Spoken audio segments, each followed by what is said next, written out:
ಅದ್ದೂರಿಯಾಗಿ ನಡೆದ ಮಹಾಶಕ್ತಿ ಮಾರಮ್ಮ ದೇವಿಯ ಸ್ಥಿರಬಿಂಬ ಪ್ರತಿಷ್ಠಾಪನೆ ಹಾಗೂ ಮಹಾಕುಂಭಾಭಿಷೇಕ.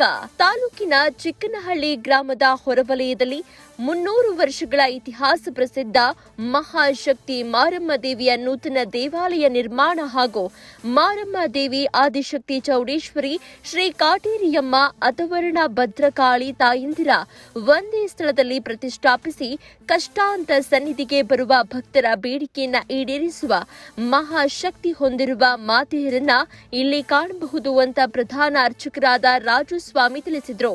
ನಂತರ ಅವರು ಮಾತನಾಡಿ, ನಮ್ಮ ಪೂರ್ವಿಕರ ಕಾಲದಿಂದಲೂ ಇಂತಹ ಒಂದು ನೂತನ ದೇವಸ್ಥಾನ ನಿರ್ಮಾಣ ಮಾಡಬೇಕು ಅಂತ ಕನಸು ಕಂಡವರು ನಮ್ಮ ಪೂರ್ವಿಕರು. ಅವರ ಆಸೆಯಂತೆ ಇದೀಗ ಆ ಕನಸು ನನಸಾಗಿದೆ. ಕೇರಳ, ತಮಿಳುನಾಡಿನಲ್ಲಿ ಮಹಾ ವಿದ್ವಾಂಸರ ಬಳಿ ಪೂಜಾ ವಿಧಾನದ ವಿದ್ಯೆಯನ್ನ ಕಲಿತು ಇಲ್ಲಿ ಈ ಮಹಾಶಕ್ತಿಯರ ಪ್ರತಿಷ್ಠಾಪನೆ ಮಾಡಿದ್ದೇವೆ. ಕಷ್ಟ ಅಂತ ಇಲ್ಲಿ ಬರುವ ಭಕ್ತರು ಸಕಲ ಇಷ್ಟಾರ್ಥಗಳನ್ನ ಈಡೇರಿಸಲಿ ಈ ಮಹಾಶಕ್ತಿ ಅಂತ ತಿಳಿಸಿದ್ರು. ಚಲನಚಿತ್ರ ನಿರ್ದೇಶಕ ಶಶಾಂಕ್ ರಾಜ್ ಮಾತನಾಡಿ, ನನ್ನ ಹುಟ್ಟೂರು ಚಿಕ್ಕನಹಳ್ಳಿ ನಮ್ಮ ಕೊರಟಗೆರೆ ತಾಲೂಕು ಪುಣ್ಯಕ್ಷೇತ್ರಗಳಿಗೆ ಪ್ರಸಿದ್ಧವಾದದ್ದು, ದಕ್ಷಿಣ ಕಾಶಿ ಎಂದೇ ಪ್ರಸಿದ್ಧವಾದದ್ದು. ನಮ್ಮ ಚಿಕ್ಕನಹಳ್ಳಿ ಗ್ರಾಮದಲ್ಲಿ ರಾಜಸ್ವಾಮಿ ಚಿಕ್ಕ ವಯಸ್ಸಿನಲ್ಲಿ ಮಹಾಶಕ್ತಿಯನ್ನ ಹೊಂದಿದ್ದಾರೆ. ನಮ್ಮ ಗ್ರಾಮದಲ್ಲಿ ನೆಲೆಸಿರುವ ಈ ಮಹಾಶಕ್ತಿಯನ್ನ ದೇವರುಗಳ ಆಶೀರ್ವಾದ ಇಡೀ ನಾಡಿನ ಮೇಲಿರಲಿ. ಕಾಲ ಕಾಲಕ್ಕೆ ಮಳೆ ಬೆಳೆ ಸರಿಯಾಗಿ ಆಗಿ ರೈತರ ಕಷ್ಟಕ್ಕೆ ತಕ್ಕ ಫಸಲು ಸಿಕ್ಕಿ ಅವರು ಸಂತೋಷದಿಂದ ಇದ್ರೆ ನಾವೆಲ್ಲರೂ ಸಂತೋಷದಿಂದ ಇದ್ದಂತೆ ಅಂತ ತಿಳಿಸಿದ್ರು. ಇದೇ ಸಂದರ್ಭದಲ್ಲಿ ಚಿಕ್ಕನಹಳ್ಳಿ ಹಿರಿಯ ಮುಖಂಡರು, ಗ್ರಾಮಸ್ಥರು, ಭಕ್ತಾದಿಗಳು ಹಾಜರಿದ್ದರು.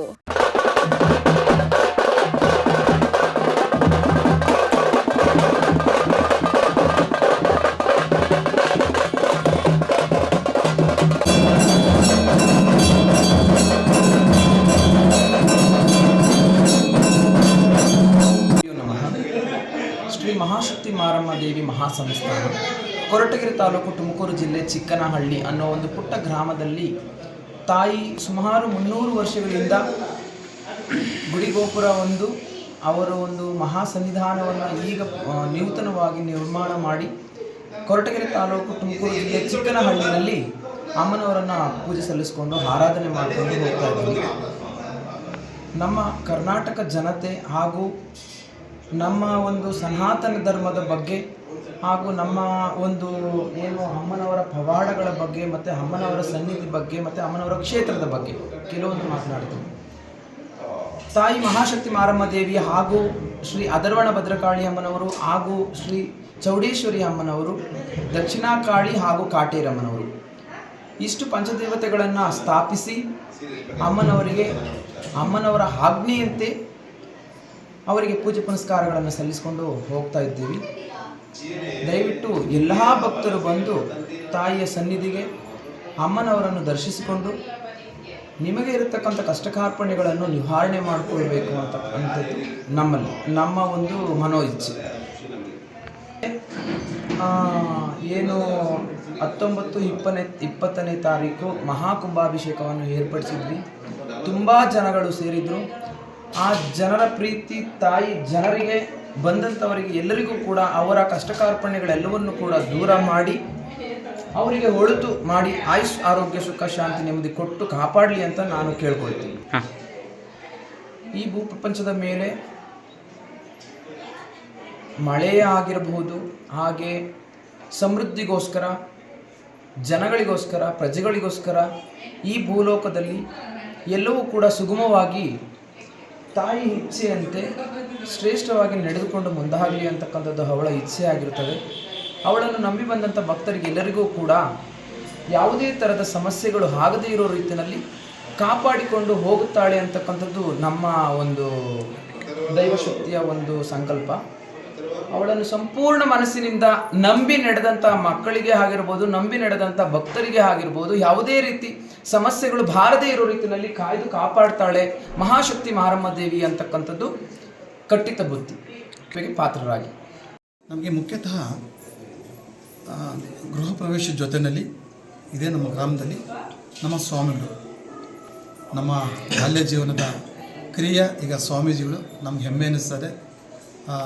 ಎಷ್ಟು ಖುಷಿ ಆಗ್ತಾಯಿದೆ ಅಂತಂದಾಗ ಆ ವಿದ್ವತ್ತು, ಧ್ಯಾನ, ಸತ್ಸಂಗ, ಪ್ರವಚನವನ್ನು ಕಲಿತು ಇಲ್ಲಿ ಬಾಲ್ಯದಲ್ಲೇ ನಾವು ನೋಡ್ತಾ ಇದ್ದೀವಿ. ಸೊ ಮೊಳಕೆಯಲ್ಲೇ ಗೊತ್ತಾಗುತ್ತಂತೆ ಹೇಗೆ ಅವರ ಒಂದು ಪ್ರತಿಬಿಂಬ ಅನ್ನುವಂಥದ್ದು ಅದು ನಾನು ನೋಡಿದ್ದೆ. ಬಟ್ ಈ ಒಂದು ಹಂತದಲ್ಲಿ ವರ್ಷಾನುಗಟ್ಟಲೆ ಆದಮೇಲೆ ಬದುಕನ್ನು ಸುತ್ತಿ ಭಾಳ ದೊಡ್ಡ ಮಟ್ಟಿಗೆ ವಿದ್ವತ್ತನ್ನು ಕೇರಳ, ತಮಿಳುನಾಡು ದೇವಸ್ಥಾನಗಳು, ಸ್ವಾಮೀಜಿಗಳು, ಮಠಮಾನ್ಯಗಳೆಲ್ಲ ಹೋಗಿ ಆ ಒಂದು ವಿದ್ವತ್ತನ್ನು ಕಲಿತ್ಕೊಂಡು, ಆ ಒಂದು ವಿದ್ಯೆಯನ್ನು ಕಲಿತ್ಕೊಂಡು, ತಾಯಿಯ ಒಂದು ಆಶೀರ್ವಾದವನ್ನು ಪಡ್ಕೊಂಡು ನಮ್ಮ ಹಳ್ಳಿನಲ್ಲಿ, ನಾನು ಹುಟ್ಟಿದಂಥ ಒಂದು ಹಳ್ಳಿನಲ್ಲಿ ಒಂದು ಜಾಗದಲ್ಲಿ ತಾಯಿಯ ಒಂದು ಏನು ಕಲ್ಪನೆ, ತಾಯಿಯ ಒಂದು ನೆನಪಿಸೋವಂಥದ್ದು, ಸೊ ತಾಯಿ ಬಂದು ಹೇಳೋವಂಥದ್ದು, ಇಲ್ಲಿ ಬಂದು ನೆಲೆಸ್ಬೇಕಪ್ಪ ನಾನು ಅಂತ ಒಂದು ಆಶೀರ್ವಾದ, ಒಂದು ಕನಸು, ಒಂದು ಕಲ್ಪನೆ ಅನ್ನೋದು ಏನಿದೆ ಬಂದು ಹೇಳಿದಾಗ ಇವರ ಒಂದು ಪ್ರತಿಫಲವಾಗಿ ಪ್ರತಿಕ್ರಿಯೆ ಇಟ್ಕೊಂಡು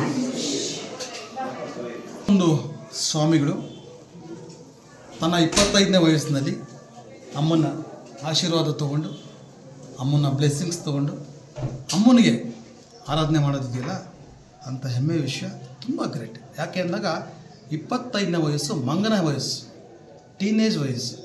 ಅಂಥ ಸಮಯದಲ್ಲಿ ಇಡೀ ಜೀವನವನ್ನು ಮುಡುಪಾಗಿಟ್ಟು ಒಂದು ಸೇವೆ ಮಾಡಲಿಕ್ಕೆ ಜೊತೆಯಲ್ಲಿ ತನ್ನ ಸಹಪಾಠಿಗಳು, ತನ್ನ ನಂಬ್ಕೊಂಡಿರುವಂಥ ಟೀಮ್, ಒಂದು ತಂಡವನ್ನು ಕಟ್ಕೊಂಡು ಆ ಯೂತ್ಸ್ಗೆಲ್ಲ ಒಂದು ಮೆಸೇಜ್ ಕೊಡುವಂಥದ್ದು, ಮಾಡೆಲ್ ಆಗಿರೋವಂಥದ್ದು, ಒಂದು ಮಾದರಿ ಆಗಿರೋವಂಥ, ಸಮಾಜಕ್ಕೆ ಒಂದು ಒಳ್ಳೆ ಪಾಸಿಟಿವ್ ಎನರ್ಜಿ ಕೊಡುವಂಥ ಕಂಟೆಂಟ್ ಹೇಳೋದಿದೆಯಲ್ಲ ಅದೇ ಹೆಮ್ಮೆ ವಿಷಯ. ಅಮ್ಮನ ಆಶೀರ್ವಾದ ಯಾವಾಗಲೂ ಇರುತ್ತೆ. ನಮಗೆ ಪುಣ್ಯ. ನಂದಿಲ್ಲೇನು ಮನೆ, ನಾನು ಯಾವಾಗಲೂ ಬಂದು ತಿಂಗಳಿಗೆ ಒಂದು 4-5 ದಿವಸ ಬಹುಶಃ ಬರ್ಬೋದು ಈ ಮನೇಲಿ ವಾಸ ಮಾಡುವಂಥದ್ದು. ಬಟ್ ಇಲ್ಲಿ ನಾನು ಪೂಜೆ ಮಾಡಿದಂಥ ಸಮಯದಲ್ಲಿ ಅವತ್ತಿನ ದಿವಸನೇ ಪ್ರತಿಷ್ಠಾಪನೆ ಮಾಡಿರುವಂಥದ್ದು, ಯಾವುದೇ ಒಂದು ಅಪೇಕ್ಷೆ ಇಲ್ಲದೆ ದೇವಸ್ಥಾನ ಮಾಡಿರುವಂಥದ್ದು, ನಿಸ್ವಾರ್ಥವಾಗಿ ಜನಗಳಿಗೋಸ್ಕರವಾಗಿ. ಸೊ ಒಂದು ಸೇವೆ ಸಲ್ಲಿಸುವಂಥ ಕೆಲಸ ನಮ್ಮೂರಲ್ಲಿ ನಡೀತಾ ಇದೆ. ನಮ್ಮೂರಲ್ಲಿ ಎಲ್ಲ ಒಂದು ಕಡೆ ಒಂದು ತುಂಬ ಏನಂತ ಕಪ್ಪು ಇರಿತ್ತು, ಒಂದು ಕಪ್ಪು ಚುಕ್ಕಿ ಟೈಪ್ ಇತ್ತು. ಯಾಕಂದರೆ ಎಲ್ಲೂ ಪ್ರಕಾಶಮಾನವಾಗಿ, ಎಲ್ಲಿ ಬ್ರೈಟ್ನೆಸ್ಸು, ಎಲ್ಲಿ ಪಾಸಿಟಿವ್ ಕಾಣಿಸ್ತಾ ಇರಲ್ಲ. ನಮ್ಮ ಪಾಡಿ ನಾವು ಬರ್ತಾಯಿದ್ವಿ, ನಮ್ಮ ಮನೆಗೆ ಉಳ್ಕೋತಾಯಿದ್ವಿ, ಹೋಗ್ತಾಯಿದ್ವಿ.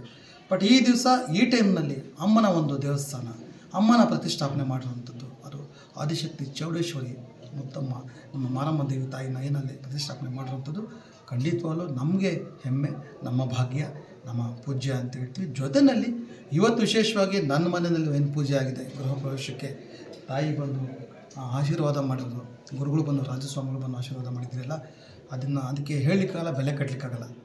ಭಾಳ ಸಂತೋಷ ಇದೆ, ಸಂತಸ ಇದೆ, ಖುಷಿ ಇದೆ. ಆ ದೇವಸ್ಥಾನ ಮತ್ತು ಆ ಟ್ರಸ್ಟು ಅವರ ಜೊತೆಯಲ್ಲಿ, ಅವರ ದೊಡ್ಡವನಾಗಿ, ಅಣ್ಣನಾಗಿ ನಾನು ಒಟ್ಟಿಗೆ ನಾನು ನಿಲ್ಲುವಂಥದ್ದಿದೆ.